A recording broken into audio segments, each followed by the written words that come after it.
السلام عليكم ورحمة الله تعالى وبركاته. اخواني الكرام، نديرو اخر اخبار محترفين المغاربه والتالق ديالهم.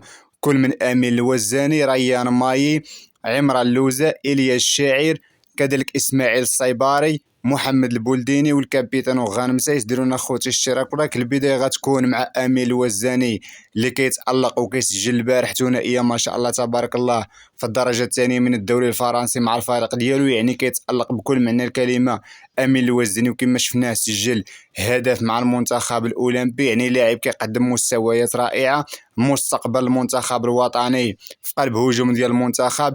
كنتمناو له ان شاء الله التالق، يعني قدم مباراه في المستوى العالي وكيقدم مستويات رائعه هذا الموسم هذا، وكنتمناو له يبقى غادي في التالق هذا حتى الالعاب الاولمبيه باش يكون شي مستوى رائع ان شاء الله في الالعاب الاولمبيه ديال اللاعبين ديال المنتخب الاولمبي. التقييم ديالو خدا اعلى تقييم في هذه المباراه هذه هو 8.9، وتعادلوا كما شفنا هدفين مقابل هدفين، وكنتمناو له ان شاء الله التوفيق. بالنسبه لريان مايي، كيسجل اول هدف ديالو مع فريق ستوك سيتي الانجليزي في دوري الدرجه الاولى من الدوري الانجليزي، يعني الدرجه الثانيه.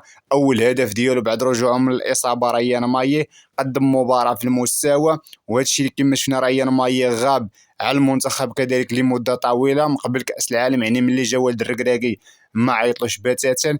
يعني هذا التسجيل ديالو الهدف هذا وربحوا بهدفين مقابل هدف واحد، يعني غيعطيه ثقه ويرجع في المستوى ديالو. كنتمناو له التوفيق. التقييم ديالو في المباراه كان هو 7.6، وكنتمناو له ان شاء الله التالق مع الفريق ديالو.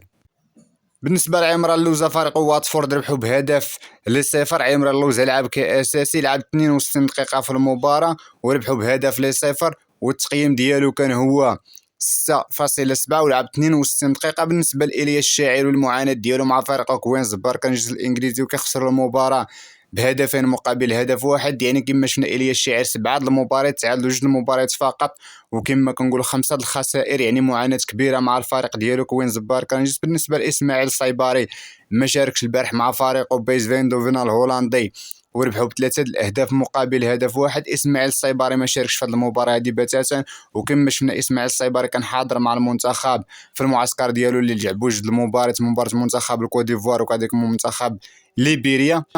بالنسبه لمحمد البولديني، كيلعب كاساسي مع فريقه ليفانتي وكيتعادلوا هدفين مقابل هدفين في الدوري الدرجه الثانيه من الدوري الاسباني. محمد البولديني كما كنقولوا التقييم ديالو في المباراه كان هو 6.4، وكيحتلوا المركز الثالث. بالنسبه للكابيتان غانم سايس، كيواصل التالق ديالو مع فريق الشباب وكيربحوا بهدفين ل0. الكابيتان غانم سايس كاساسي كما عودنا وقدم مباراه في المستوى، والتقييم ديالو كيشهد عليه في هذه المباراه هذه كان هو 7.1، وكنتمناو له ان شاء الله يواصل التالق ويكون جاهز لكاس افريقيا القادمه ان شاء الله في الكوت ديفوار. وكان معكم محمد.